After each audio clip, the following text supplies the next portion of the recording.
안녕하세요. 저는 40대 중반의 귀한 딸을 낳아 행복한 육아 생활을 보내고 있는 평범한 여성이에요. 살다 보면 제가 설계한 대로만 인생이 흘러가는 건 아니더라고요. 저는 평소에도 계획적인 삶을 살았기 때문에 변수가 없도록 자신을 잘 관리해 왔어요. 그 덕분에 말단이지만 공무원이 될 수도 있었고, 운 좋게 좋은 남자와 결혼해서 행복한 결혼 생활을 할 수도 있었죠. 그렇다고 해서 저에게 완벽한 날들만 있는 건 아니었어요. 정말 생각도 못한 일들로 우울하고 화가 머리끝까지 나는 시간들을 보내야 했던 적도 있었어요. 오늘 제가 말씀드릴 사연은 힘들었던 그날들에 관한 이야기입니다. 남편은 참 좋은 사람이었어요. 영업직으로 해외 출장도 잦았던 그 사람은 항상 어딘가 갈 때마다 저와 함께하고 싶어 했던 사랑 많은 남자였어요. 그리고 헌신적이었죠. 이 사람과 함께라면 어떤 힘든 일도 견딜 수 있을 거라는 생각을 했고, 그 사람이 프로포즈 하자마자 결혼을 수락할 정도로 많이 사랑했어요. 그렇지만 모든 것이 완벽한 사람은 없다고 하죠. 이 완벽하고 멋진 남자에게도 딱 한 가지 단점이 있었어요. 다행이라면 남편 본인의 문제는 아니었어요. 바로 그 사람의 아버지, 제 시부에게 문제가 있었거든요. 상견례 때 양가 부모님이 모였을 때 시부의 한없이 가볍고 눈살 찌푸리게 만드는 언행에 저는 이 결혼에 대해 처음으로 불안을 느끼게 됐거든요. 아이고, 사돈댁 보니까 며느리 될 아이가 애는 잘 낳겠네요. 저희 집이 손이 귀해서 애 잘 낳는 며느리가 필요하거든요. 여자야 집에서 살림 잘하고 애만 잘 낳으면 그만이니까요. 공무원 딸을 자랑스럽게 여기던 친정아버지의 표정이 확실하게 기분 나빠 보였어요. 그리고 시부의 그런 행동에 저희 가족만 기분 나빠진 것도 아니었어요. 요즘 세상에 여자 남자가 어딨어요. 그리고 그런 식으로 말하는 거 실례예요. 죄송해요, 사돈어른. 저희 남편이 좀 옛날 사람 같은 면이 있어요. 말은 이렇게 하지만 저희도 맞벌이 하면서 잘 지내고 있어요. 이 사람이 집안일 할 때도 많은걸요. 그리고 애들은 분가시켜서 저들끼리 지내도록 할 거라 크게 걱정 안 해도 돼요. 저도 사업하는 사람이라 집에 붙어있는 시간이 많지 않아서 애들도 신경 쓸 거 많이 없고요. 시부가 까먹은 점수를 시모가 다시 올려서 평균을 맞추는 것 같은 듣도 보도 못한 상견례였죠. 위태롭게 아슬아슬했던 상견례가 끝나자 친정아버지가 저를 따로 불러 말하더군요. 너희 시부될 사람 생각하면 너 시집 못 가게 막고 싶다만 그 집 사부인은 시원시원하니 좋더구나. 게다가 사업하시면 시집살이도 덜 시킬 거 아니냐. 사부인이 바깥 사돈을 잘 지고 있는 듯 보이니 너도 힘든 일은 없을 것 같아. 그거 하나는 마음이 놓이구나. 그래도 우리 사위가 바깥 사돈을 닮지 않은 게 천만다행이야. 다정다감하고 널 많이 위하니 아빠는 그거 하나만으로도 다행이라 생각해. 친정아버지가 그렇게 말할 정도로 시부와 시모에 대한 평가는 극명하게 갈렸어요. 남편의 여동생인 신우도 IT 업계를 다니는 재원으로 시모를 닮아서 아주 야무지고 차분하더라고요. 그 4명의 가족 중에 시부만 딱 다른 종류의 사람이었어요. 시모가 왜 저런 남자와 결혼했는지 모를 정도였죠. 정말 다행인 건 우리 가족이 본 것보다 훨씬 더 시부가 시모에게 잡혀 살고 있었다는 점이에요. 게다가 시모 집안이 잘 사는 편이라 시모에게 평소에 꼼짝도 못한다는 걸 알았거든요. 그렇게 남편과 저는 결혼 날짜를 잡았어요. 그런데 문제는 그 후에 벌어졌어요. 이미 가족 간의 상견례가 끝나고 날만 잡으면 되는데 시부가 저를 영 탐탁치 않아 하더군요. 한 번은 저희 결혼을 빌미로 할 이야기가 있다며 시부가 저를 불러냈어요. 남편과 함께 가려고 했는데 그때 남편이 출장 중이라 혼자서 가야 했거든요. 혼자 가는 게 걱정돼서 남편에게 전화를 했죠. 아버지가 당신을 불렀다고? 나한테는 아무 말 없긴 하셨는데. 벌써 상견례도 다 끝났고 날만 잡으면 되는데 무슨 일이야 있겠어? 많이 걱정되면 내가 아버지한테 무슨 일인지 물어볼까? 나한테만 할 이야기 있다는데 당신이 왜 부르냐고 물으면 아버님이 좋아하시겠어? 말 안 듣는 며느리처럼 보일 것 같은데 그냥 내가 가보고 자기한테 연락 줄게. 그렇게 남편과 통화하고 시부가 부르는 곳으로 나갔어요. 그런데 밖에서 만나자 시부가 저를 지그시 보더니 입을 열더군요. 아가씨, 우리 아들이랑 진짜로 결혼할 거야? 상견례 때는 우리 와이프 때문에 내가 말은 못했는데 나는 아가씨가 마음에 안 들어. 그러니까 알아서 우리 아들이랑 헤어져 주면 안 될까? 이런 말을 상견례가 끝나고 시부될 사람에게 들을 거라고는 상상도 못했죠. 벙찐 제 얼굴에 대고 그 사람은 안색 하나 바뀌지 않고 이어 말하더군요. 내가 왜 이런 말 하는지 궁금한 표정이네. 나는 말이야, 원하는 며느리상이 있어요. 그런데 아가씨는 내가 원하는 것과는 정반대야. 그 중에 하나가 아가씨 나이지. 우리 애가 35인데 아가씨가 38이잖아. 나이가 많은 것도 싫은데 내가 싫어하는 일하면서 남편 내조 안 하는 그런 여자네. 그러니 내가 반대를 좀 하겠다는 거지. 아들도 지금은 아가씨 좋아서 결혼하겠다고 하지만 자기보다 더 늙어가는 아가씨 얼굴 봐도 좋아할까? 지금이야 헤어지고 울고불고 해도 결국에는 나한테 감사할 거야. 듣는 내내 이 사람의 정신 상태와 수준을 의심하게 되는 말들이었어요. 정말 시부는 최악의 사람이었죠.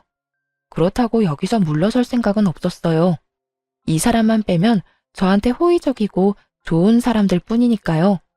그리고 솔직하게 말해서 다른 가족 몰래 저를 불러 이런 이야기를 했다는 건 다른 가족들은 그런 생각 없다는 걸 뜻하고요. 어느 정도 상황을 추측한 제가 시부에게 말했어요. 제가 알기로는 어머님도 아버님보다 연상이라고 알고 있는데 그럼 어머님도 나이가 많아서 싫으셨겠네요? 그런데 어떻게 결혼하셨죠? 제 말에 시부가 갑자기 눈치를 보더니 답을 못하더군요. 그 이유는 저도 잘 알고 있었어요. 시부는 시모가 번 돈으로 살고 있는 사람이었거든요. 시부의 직장 역시 시모의 친정에서 마련해 준 것이었고요. 제가 시모를 걸고 넘어가자 아무 말 못하는 것부터가 그 증거였죠. 저는 그 사람이랑 파혼할 생각 없어요. 말씀 다 끝나셨으면 가봐도 될까요? 사실 여기 오기 전에 그이한테 아버님이 몰래 보자고 했다고 벌써 말했거든요. 제 말에 시부 얼굴이 깜짝 놀라더군요. 그렇잖아도 자기가 먼저 아버님한테 전화해서 무슨 일인지 물어봐 줄까 하고 이야기하던데 제가 우울한 목소리로 전화하면 아버님한테 오늘 무슨 이야기 했는지 전화할 수도 있겠네요. 제 말에 시부가 확 얼굴을 일그러뜨리더니 저한테 경고를 날리더군요. 오늘 이야기 아들한테 할 거야? 그건 아버님 하시는 거에 따라 다르죠. 의기양양하게 말했지만 사실 알 수 없었어요. 남편이 제 편을 들지 시부의 편을 들지 남편은 가족을 소중히 하는 남자였으니까요. 시부와 제가 정반대의 주장을 하게 됐을 때 누구를 선택할지 알 수 없었어요. 그래서 저도 시부에게 강하게 나갈 수 없었어요. 그래도 당분간의 시간은 벌었고 시부가 시모의 눈치를 본다는 사실을 알았으니 그 부분을 공략할 생각이었어요. 아버지랑 이야기는 잘했어? 저녁에 남편이 걱정이 됐는지 먼저 제게 연락을 했더라고요. 아버님이 나에 대해서 집에 따로 말씀하신 건 없어? 남편의 물음에 저도 물음으로 답할 수밖에 없었어요. 상황을 파악하려면 남편 상황도 알아야 하니까요. 사실은 그렇게 좋게 보신 건 아닌데 어머니랑 동생이 당신을 마음에 들어 하셔서 아버지도 그 뒤로는 아무 말도 안 하셨지. 왜? 당신한테 뭐라고 해? 정말 다행스러운 정보였죠. 내가 좀 모자라 보였나 봐. 나보다 더 좋은 며느리를 보고 싶다는 식으로 이야기하셔서 좀 놀랐지. 뭐? 아버지한테 내가 말해놓을까? 자기가 나를 좋아하는 것보다 훨씬 더 내가 자기를 좋아한다고? 확고한 남편의 마음까지 확인하고 났으니 저도 앞으로의 방향을 결정했어요. 시모를 공략해서 시부가 그딴 말은 할 수도 없게 만들어주겠다고요. 말만으로도 너무 고마워. 그러면 어머님이 어떤 거 좋아하는지 알려줄래? 그리고 평소 성격이 어떠신지도 알려줘. 저는 남편에게 시모가 좋아하는 것들에 대해 알아냈어요. 그리고 다음 날부터 시부 몰래 천천히 시모의 마음에 들기 위해 하나하나 준비했어요. 그리고 6월의 어느 날 아침부터 시댁을 찾았어요. 뜬금없이 찾아온 저에게 남편도 시모도 깜짝 놀라더라고요. 사실은 남편에게 아무 말 없이 찾아온 거였거든요. 어? 오늘 무슨 일로 우리 집까지 왔어? 우리 오늘 일정 있는데. 그래, 네가 와줘서 좋은데 우리 가족끼리 일이 좀 있어서 나가봐야 하는데. 시모는 난감한 표정으로 말하더군요. 그래서 제가 하얀색의 작은 조합꽃을 건네며 말했어요. 알고 있어요. 오늘 그이 외할머님 기일이잖아요. 작년에 들었어요. 사실 오늘 와야 할까 말아야 할까 고민 많이 했거든요.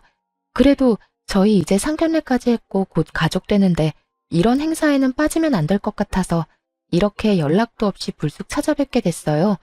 혹시 제가 잘못한 걸까요? 제 말에 시모가 눈시울을 붉히더니 기특하다는 듯 제 얼굴을 보더라고요. 그러면서 제가 건넨 꽃다발을 안고는 저를 꼭 안아주시더라고요. 너무 고맙다. 어쩜 이렇게 섬세하니? 그래, 너도 이제 가족이지. 우리 같이 가자. 그러자 시부가 뒤에서 또 초를 치는 소리를 하더군요. 상견례 했다고 가족은 아니지. 아가씨 경우가 없네. 가족 행사에 이렇게 다짜고짜 끼어들면 어떡하나? 생각이 짧아도 이렇게 짧을 수가 없어. 그리고 너 아직 우리 가족 아니야. 여보, 당신이 지금 그런 말 할 때예요? 오늘 무슨 날인지 아침까지도 몰랐던 사람이 당신이잖아.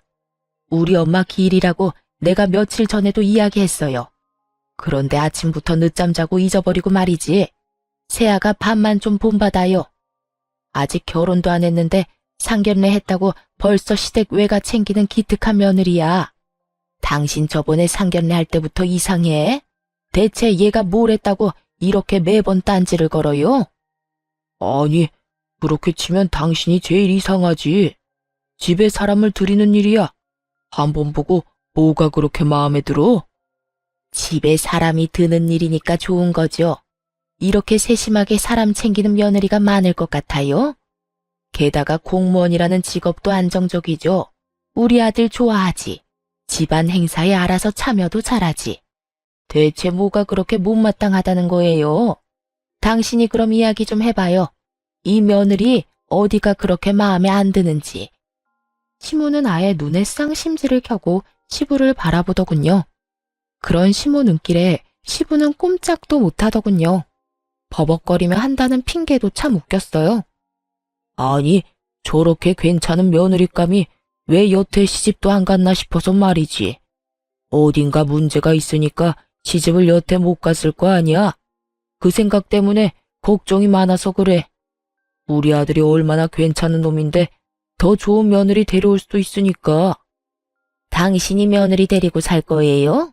며느리는 아들 마음에만 들면 되지 왜 당신이 새아가를 품평해요? 명색이 시아버지라는 사람이 며느리 아껴주지는 못할 망정. 시어머니도 안 하는 시집살이 시킬 셈이요? 그리고 아들이 좋다잖아요. 시모 말에 시부가 아무 말 못하고 고개만 숙였어요. 아버지, 저 이 사람 많이 좋아해요.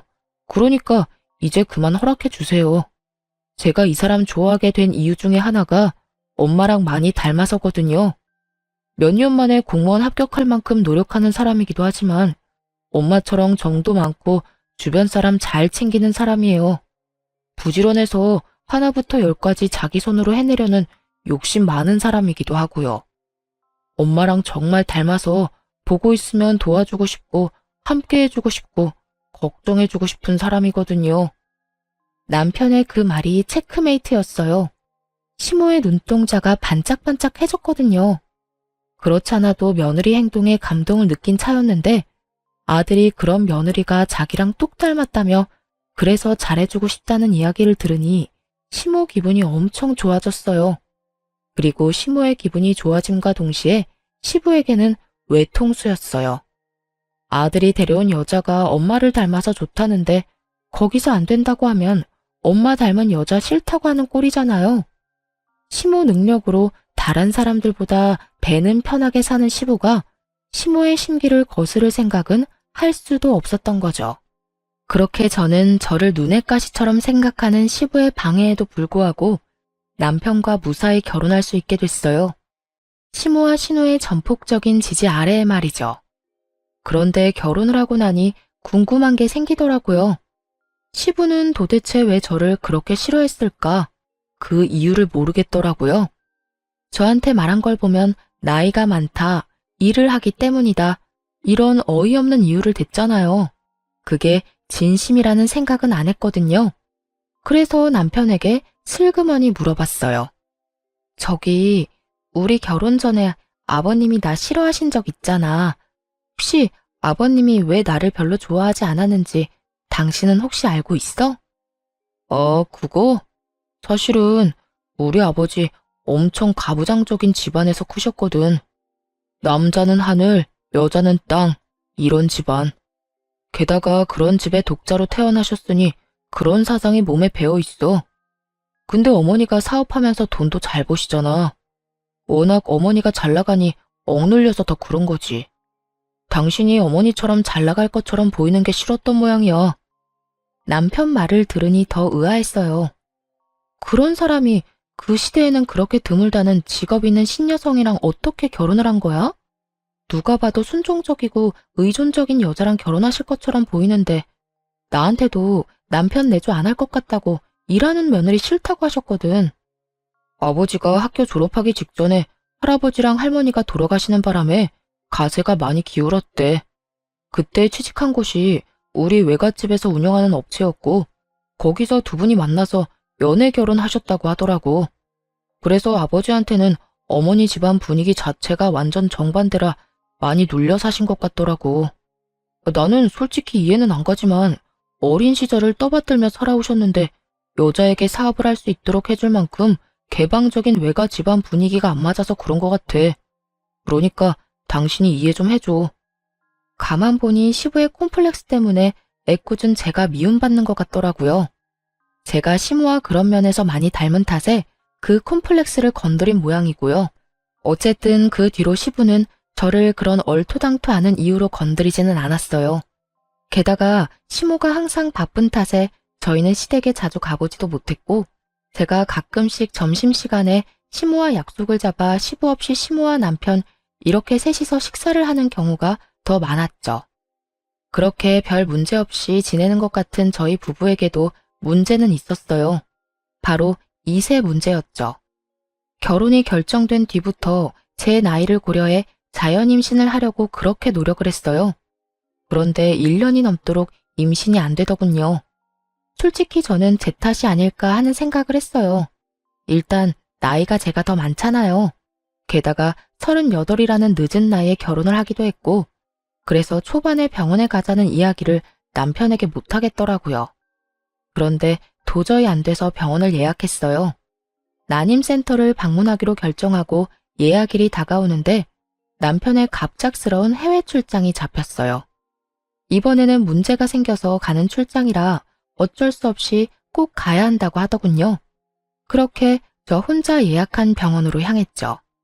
솔직히 병원 예약을 다음으로 미룰까 생각도 했는데 혹시라도 이 난임이 나이의 문제라면 한시라도 일찍 이유를 알아내는 게 중요할 것 같다는 생각이 들었거든요. 그래서 저 혼자라도 가기로 했어요. 그렇게 남편 없이 혼자 검사를 하고 왔는데 결과가 좋지 않았어요. 노화로 난소 기능이 저하됐다는 이야기를 들었죠. 다행인 건 임신이 아예 안 되는 건 아니라는 거였어요. 시험관으로 충분히 가질 수도 있다고 했죠. 출장에서 돌아온 남편은 그런 저를 위로해줬어요. 시험관 시술을 준비해야 했지만 저도 충격을 많이 받은 터라 마음을 추스르고 시험관 준비를 할 생각이었어요. 이 사실을 시부모에게 알리는 것도 걱정이었거든요. 남편은 어머니라면 이해해 줄 거라며 아버지에게는 나중에 알리고 어머니한테만 알리면 되지 않겠냐고 하더군요. 저도 그게 좋은 생각인 것 같아 시모에게 전화로 이야기를 먼저 꺼냈어요. 그랬더니 시모가 괜찮다고 너야말로 괜찮냐며 저를 위로해 주셨어요. 시모의 위로에 얼마나 울었는지 몰라요. 그런데 그 다음날 시모가 가족 식사를 하러 시댁에 한번 들르라고 하더군요. 마음 고생한 며느리에게 밥이라도 함께 하자고 하는 것 같아 고마운 마음에 시댁에 들렀어요. 그런데 시부가 집으로 들어온 저한테 대뜸 삿대질을 하며 소리를 질렀어요. 너 불임이라며? 내가 이럴 줄 알았어. 그래서 너랑 우리 아들 엮어주기 싫었던 거야. 다 늙어서 젊은 애랑 결혼하면서 애도 못 만들어주는 게 될 일이야? 어떤 상황에도 애는 낳아줘야지. 벼르고 있었던 모양인지 시부의 말에는 가감이 없었어요. 필터링 없이 뇌에서 나오는 대로 짓거리고 있었죠. 보다 못한 남편이 시부를 말렸어요. 아버지, 그만하세요.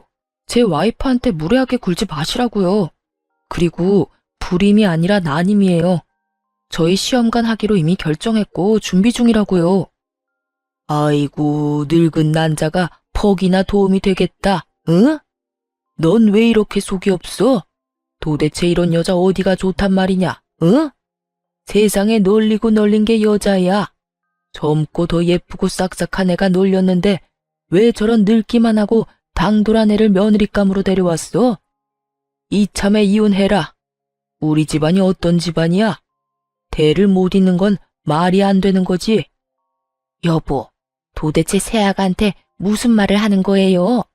어떻게 몸이 안 좋은 애한테 그런 말을? 예, 너 집에 돌아가. 이런 데서 저런 말 듣고 있을 필요 없어. 내가 나중에 연락하마, 응? 시모가 필사적으로 저를 내보내려 했었어요. 저는 어안이 벙벙하고 지금 이 상황이 머릿속에 잘 들어오지도 않았어요. 남편이 화를 내자 시부가 전화기를 꺼내 들고는 어딘가로 전화를 했어요. 예, 접니다. 아니 이런 식이면 곤란하죠. 애도 못 낳는 딸을 돈이 귀한 집에 시집을 보내면 어떡합니까? 우리 집안 대 끊기면 당신네가 책임질 거야? 응? 정말 경악스럽게도 그 인간은 저희 아버지에게 직접 전화해서 따졌어요. 남편이 놀라 시부의 전화기를 빼서 강제로 꺼버렸어요. 아버지, 이런 식이면 저 다음부터 아버지 안 봐요. 왜 이렇게 사람이 무례하고 잔인해요? 제가 사랑하는 여자고 저는 애 없어도 상관없다고 몇 번이나 말했잖아요. 아버지 이런 식이면 저 절대로 애 가질 생각 없어요. 남편이 화나서 시부에게 퍼붓는 동안 제 핸드폰이 끊임없이 울렸어요. 친정아버지 전화였어요. 제 어깨를 감싸며 시부로부터 보호하듯 서 있던 시모가 친정아버지의 전화를 보고는 시부 앞에 나섰어요. 여보, 내가 말했죠? 행동 조심, 말 조심. 당신 그렇게 마음 가는 대로 살다 보면 분명히 나중에 문제 생길 거라고 말했는데도 이런 짓을 저질러요? 며느라기 눈에 눈물 나게 하지 마요. 그러다 당신 눈에 피눈물 나면 어쩌려고 말을 함부로 해요? 그리고 며느리 당신이 데리고 살 거예요? 당신이랑 같이 살 며느리도 아닌데 왜 당신이 그렇게 신경을 써요? 데리고 살 사람은 우리 아들이고 아들이 좋다니 앞으로 며느리한테 신경 쓰지 마요. 아버지, 진짜 너무해요. 같은 여자로서 저도 얼마나 화나는지 모르죠? 새언니가 우리한테 얼마나 잘했는데 진짜 아빠 잘한 일 하나도 없어. 사람이 어떻게 이렇게 잔인해? 이제 언니도 우리 가족인데. 시부를 제외한 나머지 가족들이 저를 보호하고 나섰고 저는 그런 가족들의 위로와 걱정을 한몸에 받았어요. 아가, 미안하다. 이런 꼴 보게 하려고 오라고 한 게 아니야. 네가 힘들어 보이길래 밥이나 든든히 먹이고 신경 쓰지 말라고 우리는 그런 거보다 네가 더 중요하다고 그렇게 말해주려고 부른 거야. 아프고 힘든 일을 누가 원해서 겪겠니? 어쩌다 보니 어쩔 수 없이 이유도 없이 그렇게 다가오는 게 그런 일이라는 걸 우리가 모르지는 않아. 그러니까 너무 자책하지도 말고 힘들어하지도 말고 네 시아버지 정신 나간 소리도 귀담아 듣지 말고 네 남편 말만 듣고 살아. 그 위로에 눈물이 어찌나 나는지. 3명의 시댁 식구들이 너무 잘해줬기에 이혼은 생각지도 못했어요. 저 한 사람이 이 물을 모두 흐리고 있구나 하는 생각을 했죠.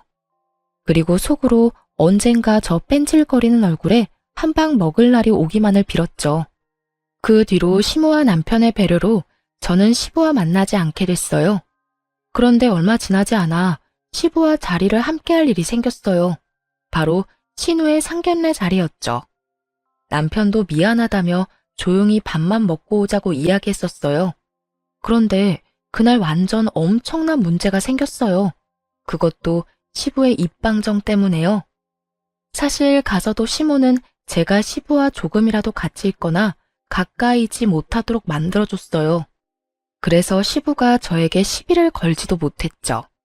그리고 상식적으로 이런 자리에서 며느리에게 시비를 거는 시부를 보고 그 결혼이 성사될 리 없잖아요. 그래서인지 냉랭하기는 했지만 상견례 자체의 분위기는 나쁘지 않았죠. 그런데 시부가 곁들여 나온 인삼주를 꼴깍꼴깍 마시기 시작하더니 정신 나간 소리를 입 밖으로 내는 거예요. 사돈, 우리 딸이 제 입으로 말하기도 그렇지만 참 괜찮은 딸입니다. 데려가시면 횡재하시는 거예요. 예, 그렇겠지요. 저희도 그렇게 생각하고 있습니다. 저는 남 좋은 일만 해주는 사람이에요. 보세요. 억만금을 줘도 부족할 만큼 귀한 제 딸은 남의 집에 보내고 저희 집에는 망가진 걸 데려왔으니 제가 원통해서 요즘 밤마다 잠이 안 와요. 세상에 며느리가 불임이라 애를 못 낳는다는데 이보다 더 나쁜 일이 어디 있겠습니까? 아들이 둘인 것도 아니고 하나뿐인데 말이죠. 여자가 할 일이 뭐예요? 애 낳는 게 가장 큰 일 아니오? 예? 시부의 그 말에 시모와 신우가 사색이 됐어요. 상대방 쪽도 완전히 당황해서 눈치만 보더군요. 여보, 당신 술 너무 많이 취했어요. 죄송합니다. 이 사람이 술을 좀 과하게 했어요. 오늘은 여기까지만 하고 돌아가서 나중에 나를 잡아서 다시 간소하게 만나든지 합시다. 시모가 겨우겨우 상황을 정리하고 남편은 화가 끝까지 난 상태로 시부를 집으로 데리고 왔어요. 오는 길에 시부가 술이 좀 깼는지 집에서 완전 난리를 피웠어요. 내가 못할 말했어? 애 못 낳는 거 보고 애 못 낳는다고 그러지. 쓸데없는 거 맞잖아. 아빠, 어떻게 그런 말을 제 상견례에서 하실 수 있어요? 도대체 새언니 이야기는 거기서 왜 해요? 제 상견례잖아요. 아버지 행동 하나에 제 평판이 달린 걸 모르셔서 이래요? 당신 도대체 왜 이래요? 왜 이러긴? 너희도 그러는 거 아니다. 왜 며느리 편만 들고 내 편은 안 드는 거냐? 아니 이 집안에서 대가 끊기는 걸 걱정하는 사람이 나뿐이란 말이야? 그런 이야기를 꺼내는 시부를 보며 남편이 참지 못한 듯 앞으로 나와 시부에게 말했어요. 아버지, 저 이번 일 그냥은 못 넘어갑니다. 그러니 이 사람한테 사과하세요. 어서요. 내가 잘못한 게 없는데 왜 사과를 해? 어디 임신도 못하는 주제에 결혼을 하겠다고 손이 귀한 집에 시집을 와? 그게 아버지 마음이에요? 알겠습니다. 사과하실 마음 없으시면 저도 이제 앞으로 아버지 안 보고 살게요. 넌 가족보다 그 여자가 더 좋단 말이냐? 네가 어떻게 나한테 그럴 수 있어? 너 장손이다. 우리 집 독자야. 아버지야말로 저한테 왜 그러셨어요? 제가 이 사람을 얼마나 사랑하는지를 알면서 결혼 전부터 지금까지 꾸준히 제가 말씀드렸잖아요. 저희 와이프 좋은 사람이라고 제발 저한테 하듯 잘 대해달라고 말이에요. 전 이 사람 말고 다른 사람은 필요 없어요. 그리고 아버지 하는 행동 덕분에 애도 갖고 싶지 않고요. 그러니 앞으로 제 와이프한테 애를 못 가지느니 어쩌느니 그런 이야기 하지 마시고 저한테 말씀하세요. 제가 애 안 가질 생각이니까. 그리고 아버님이 이 사람한테 사과할 때까지 아버지하고 만날 일 없을 거예요. 남편의 폭탄 선언에 시부가 열이 받아서 얼굴이 시뻘겋게 변했어요. 야, 네가 어떻게 그래? 어떻게 며느리 편을 들어? 그래서 내가 며느리 괴롭혔다고 날 협박하는 거야? 편한 대로 생각하세요. 그리고 아버지 안 보겠단 말 협박으로 한 말 아니에요. 동네 창피하게 어디 가서 술 마시고 그런 이야기나 하는 사람 제 아버지로 두는 거 저도 싫어요. 그러니 앞으로 제 얼굴 볼 생각 마세요. 남편은 시부를 충격에 빠뜨린 뒤 저를 데리고 밖으로 나왔어요. 남편이 말하는 내내 시모와 신우가 아무 말 없이 남편 눈치만 보는 걸 보니 아마 미리 세 사람은 이야기가 다 되어 있었던 것 같았어요. 그게 아니었으면 시모가 중간에라도 말렸었겠죠. 그런데 그게 아닌 걸 보면 시모도 남편의 그런 생각은 알고 있었던 것 같더라고요. 그렇게 집에 돌아온 남편이 저한테 한 이야기는 뜬금없이 강아지 입양이었어요. 여보, 우리 애 가지지 말자. 애 가지지 말고 강아지나 키우면서 살자. 요즘 세상에 애 없이 사는 사람들 얼마나 많은데. 그리고 나는 당신만 있으면 돼. 그러니까 애완동물 같은 거 키우면서 우리끼리 살자. 한편 말이 너무 고마웠지만 또 한편으로는 서운하기도 했어요. 저는 아이가 가지고 싶었거든요. 그래서 남편을 설득했어요.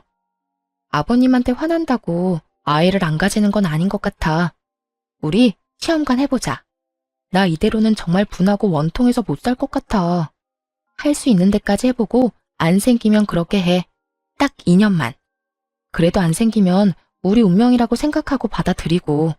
그렇게 말하니 남편이 저를 꼭 안아줬어요. 바로 그 다음 주부터 시험관 준비에 들어갔죠. 병원에 가서 그전 예약에서는 하지 못했던 남편의 검사도 겸사겸사 진행했는데 결과가 나올 순간 저희 모두 깜짝 놀랐어요. 저한테만 문제가 있다고 생각했는데 알고 보니 남편도 문제가 있었더라고요. 무정자증까지는 아니었지만 남편도 문제가 좀 있는 편이었어요. 그나마 다행인 것은 시험관을 하는 데에는 큰 무리가 없다는 거였죠. 남편은 당장이라도 그 검사 결과를 시댁에 알리려고 했지만 제가 남편을 말렸어요. 시모 생각이 나서요. 시모가 충격받을 것 같아서 시간을 두고 천천히 이야기하자고 남편을 설득했죠. 집 상황도 지금 어수선한데 좋은 이야기도 아니고 어차피 안 좋은 이야기는 저를 통해 들었으니 더 이야기해봐야 남편 탓처럼 보일까봐 신중하게 접근하기로 했죠. 그리고 저희가 한참 시험관을 준비하는데 시모의 생일을 맞이하게 됐어요. 생일날에 시부와 얼굴 마주하며 밥 먹고 싶은 마음은 없었기 때문에 시모와 신우에게만 살짝 말해서 저녁에 밥을 먹기로 했어요. 그런데 시모에게 그날 낮에 전화가 왔더라고요.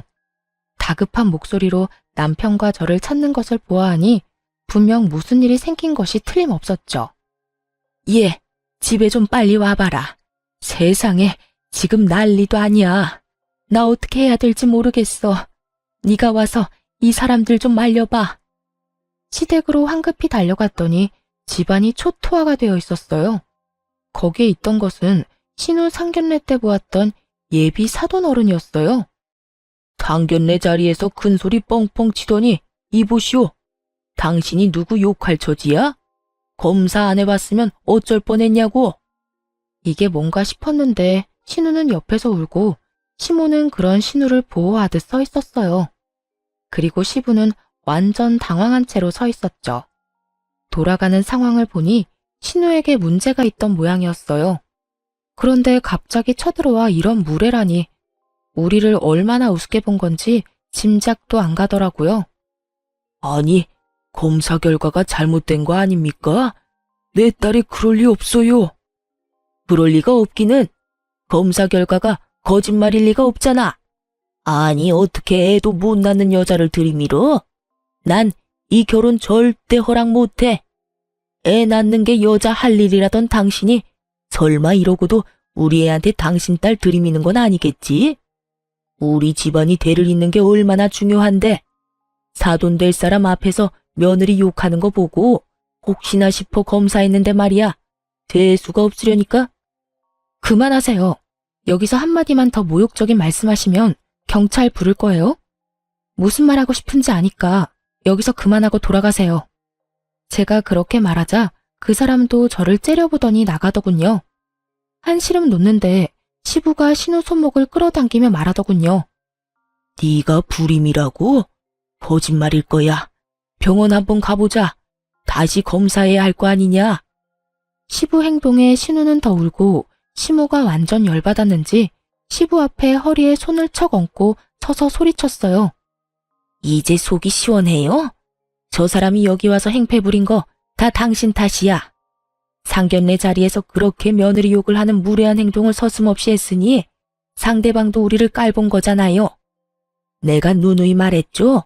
행실 조심하라고. 당신이 사람 많은 데서 며느리 망신 주니 우리한테 똑같은 짓 한 거잖아.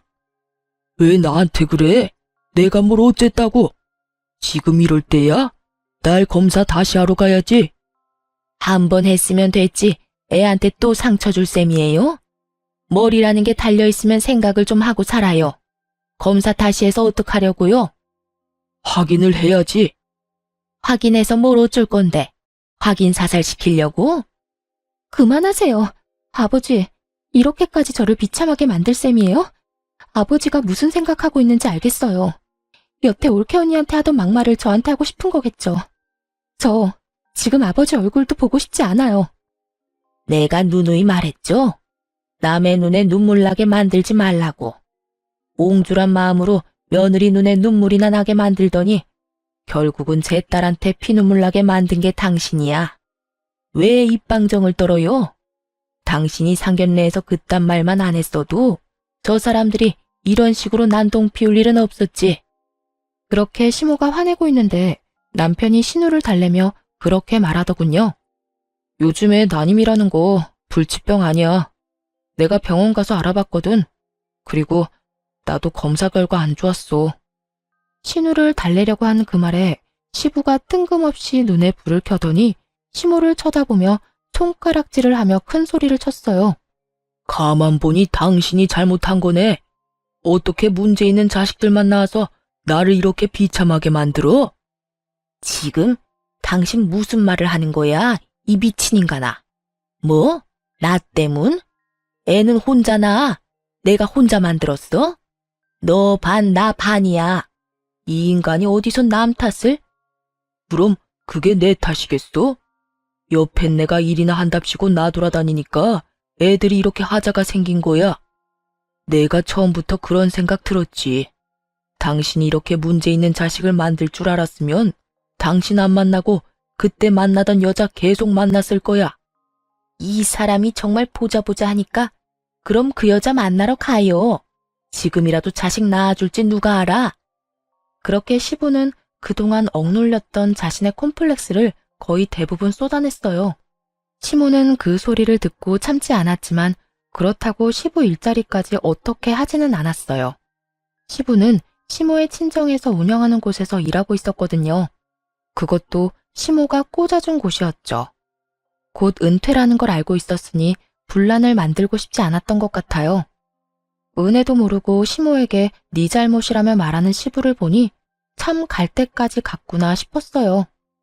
두 분이서 싸우는 걸 구경하고 있을 수만은 없어 남편이 대충 두 분을 떼어놓고 저희는 집으로 돌아왔어요.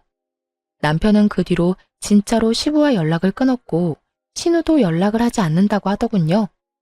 그 말이 사실인 게 시부가 정말 오랜만에 저한테 전화를 했거든요. 남편이 전화를 받지 않으니 제 번호로 전화할 수밖에 없었을 거예요. 네가 우리 아들 숨겼지? 이놈의 아들들이 하나같이 아버지 말은 안 듣고 말이야. 중간에서 나랑 연락하지 말라고 한 거 너 아니야? 어린 년이 싸가지가 없어. 그이가 아버님 연락 안 받는 건 저 때문이 아니에요. 아버님 때문이죠. 그리고 기분은 좋으세요? 저희 아버지한테 했던 말들 고스란히 돌려받았잖아요. 딸 트집 잡아 욕하고 덤비는 시댁 보는 기분은요? 다행이라고 생각해요. 얼마 전에 아버님 때문에 듣지 않아도 될 말까지 들은 저희 아버지 기분을 알게 됐잖아요. 그리고 자식들하고 연락하고 싶으면 자식들한테 직접 연락하세요. 쓸데없는 며느리 도움은 왜 구하시는지? 너 지금 나한테 빈정대는 거야? 어? 길게 듣고 싶지도 않아 전화를 뚝 끊어버렸어요. 그런데 통화 중 찜찜한 말을 들은 것 같았어요. 아들들이라는 말이 이상하잖아요. 아들이라고는 남편 하나 있는 시부가 아들들이라는 말을 할 필요가 있나요? 뭔가 무의식 중에 나온 말인 것 같은데 기분이 쎄했어요. 설마 했죠. 그렇게 찜찜한 시간이 흘렀죠. 솔직히 시모에게 말할까 말까 했는데 집안 분위기가 워낙 흉흉해서 일단 말을 아끼고 있었어요. 신우는 파혼을 하게 됐고 시모는 기분이 안 좋은지 내내 일만 하러 돌아다니느라 피곤해 하시더군요. 직장에서도 시부를 마주쳐야 하는 일이 생각보다 너무 피곤했나 봐요.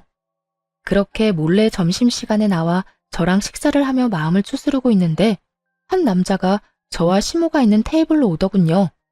젊은 남자였는데 얼굴이 어딘지 모르게 익숙했어요.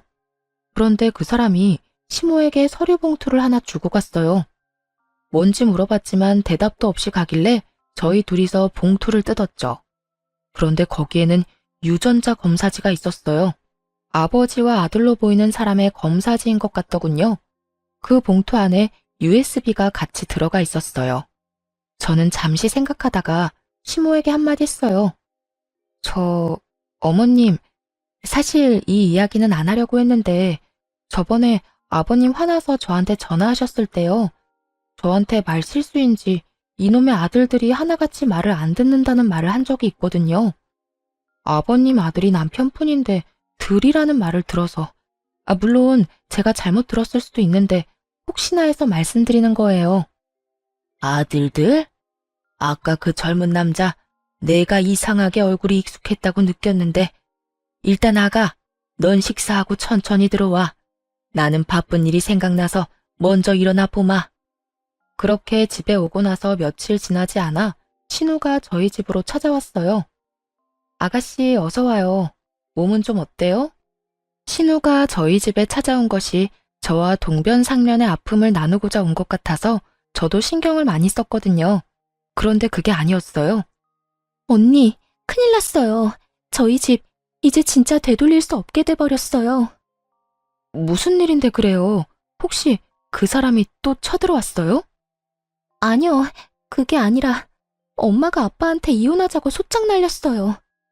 뜬금없는 시부모의 이혼 소식을 믿기 힘들었어요. 그게 무슨 말이에요? 두 분이 이혼을? 그것도 시모가 시부에게 이혼을 청했다는 게 제일 놀라운 포인트였죠. 왜냐면 시부가 이렇게 아나무인인 건 시모가 시부를 무척 좋아했기 때문이었거든요. 그 사랑의 힘으로 여태껏 그 많은 추태를 넘겨준 것이 시모였는데 갑자기 이혼이라니 이해가 안 갔어요. 이건 100% 아빠 잘못이긴 해요. 엄마가 덮어주고 싶어도 못 덮어줄 만큼. 어머님이 웬만한 일로는 이혼 이야기 안 꺼내셨을 텐데. 그게 아빠한테 숨겨둔 아들이 있었나 봐요. 얼마 전에 엄마한테 직접 친자 검사지랑 가족끼리 찍은 사진까지 줬대요. 근데 선을 좀 많이 넘었더라고요, 아빠가. 그 혼외자가 오빠보다 6개월 생일이 늦어요. 그렇다는 건 엄마 임신 중에 외도를 했다는 건데 그 사진이 더 열받았던 것 같더라고요. 게다가 상간녀는 어머니가 아는 사람이었고요. 아버지가 몇 달에 한 번씩 나가는 남자들 모임이 있는데 거기 식사를 항상 똑같은 데서 하거든요. 예전에 엄마가 아빠 따라 거기 가봤는데 별거 없었다고. 진짜 남자들끼리 모이는 모임이었다고 하더라고요. 그래서 아예 의심을 안 했던 거고요. 근데 알고 보니 그 가게 여사장님이 아버지 상간녀였더라고요. 그러니 엄마도 몰랐겠죠. 남자들끼리 가서 아빠는 그 여자랑 하룻밤 자고 그 다음날 함께 놀러도 다니고 그랬던 것 같더라고요. 아빠와 함께 있던 사진을 다 USB에 넣어왔으니 엄마 눈이 안 뒤집힐 수가 없지. 거의 10년 넘게 외도를 했던데 지금은 청산했다고 하지만요. 참 대담한 시부가 아닐 수 없었어요. 몇십 년을 한결같이 시부에 대한 애정으로 인내해온 시모에게 이런 뒤통수를 때릴 줄 누가 알았겠어요? 근데 그 사람은 왜 지금 어머님한테 다 밝힌 거예요? 혼외자 말로는 자기 크는 동안 양육비도 한 푼 안 줘놓고 버렸대요. 그래서 결혼할 때는 그 양육비 대신 결혼 자금을 아빠한테 받아가려고 했다고 해요. 근데 아빠가 절대 안 된다고 매몰차게 거절해서 열받아서 엄마한테 그걸 보냈다고 하더라고요.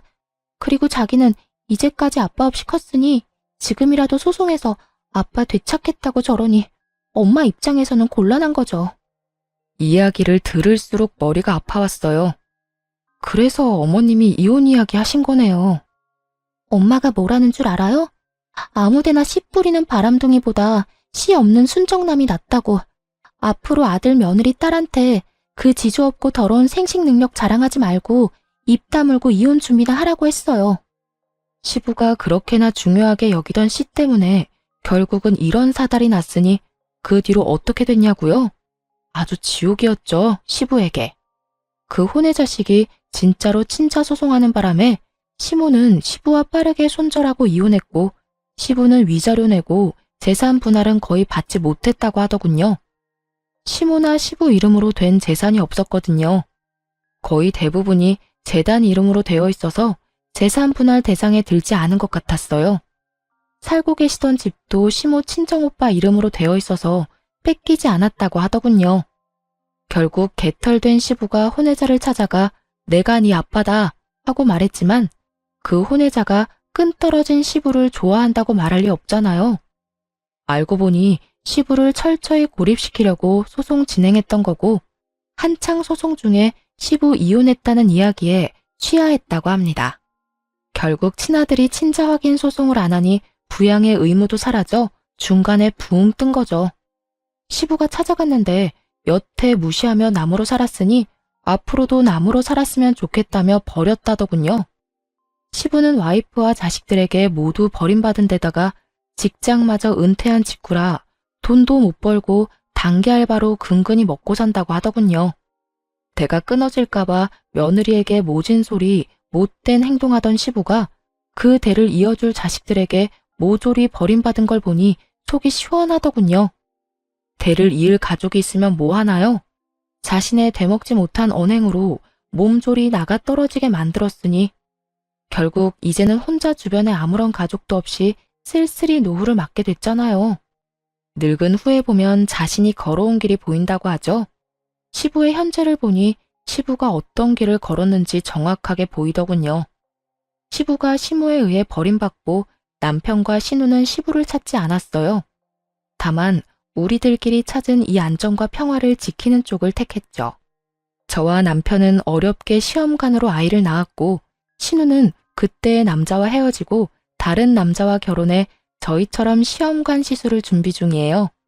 시모는 한동안 시부와의 피 터지는 이혼 소송으로 힘들어하긴 했지만 첫 손주 소식에 예전처럼 밝은 미소를 보내주고 있어요. 요즘에는 손주 재롱 보는 재미로 행복한 노후를 만끽하고 계시죠. 정말로 결혼을 하고 태풍 같은 일들이 휘몰아쳤던 것 같아요. 그래도 인생 통틀어 그런 안 좋은 날만 있는 건 아니잖아요. 나쁜 일 있으면 좋은 일도 있고 그게 인생이라고 생각해요.